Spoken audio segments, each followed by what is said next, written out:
సాయి మామ, నువ్వు వెంటనే నాతో రావాలి. ఎవడ్రా నువ్వు?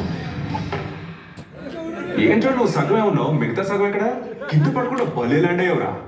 ఒరే చిట్టునాడు, నువ్వు మామూలుడివి కాదురా. సపాసురా బుల్లి ఉల్వి. నిన్ను ఎత్తుకోవాలనుంది కానీ నాకు ఇప్పుడు టైం లేదు. ఓహో, అన్ని తగలబెట్టేసి తాపీగా నుంచున్నావు, జాగ్రత్త పెంచుతున్నావు ఏంటి? ఓహో, నేను వెతుకుతున్న మూలకర్త నువ్వే అన్నమాట.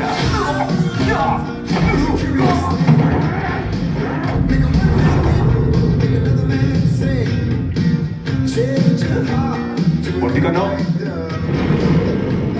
నా నోట మాట ఏం ఫిగర్. ఈ కటౌట్ దక్కాలంటే రాసి పెట్టుండాలి.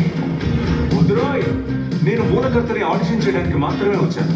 ఓ, నీ మొహానికి ముద్దాన్ని బట్టి రాసే టైం వచ్చింది. వారిని అలా ఎలా వేలాడుతున్నావురా? నువ్వు బాగా